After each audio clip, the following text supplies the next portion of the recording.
And the Ministry of Education has tonight recalled all its officials who are on leave to work to help plan for school reopening in January. The Principal Secretary for Basic Education, Dr. Belio has further issued a set of modalities to be followed as learners in all classes are expected back in school. Gov't reports.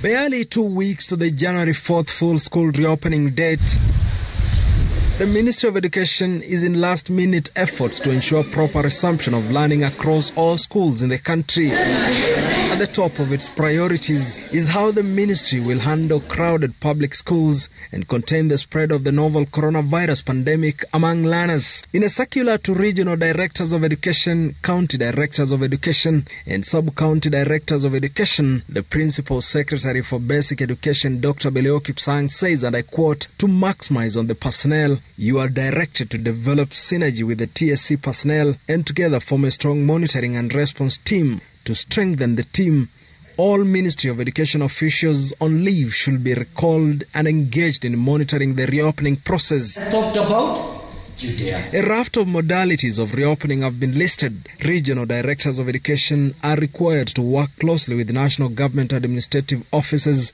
regional county commissioners, chiefs and assistant chiefs to ensure children who fail to report to school are immediately brought back to school. The Principal Secretary notes the possible challenge of attaining social distancing in public schools and directs strict adherence to health and safety protocols and guidelines by schools. Further, regional directors of education have been urged to intensify monitoring of the reopening process, where schools that have high enrollment should be kept on 24-hour surveillance and regularly visited to guide teachers on ways of improving health and safety. They are also required to maintain mechanisms of getting real-time information on what is happening in schools. Gov't, Citizen TV.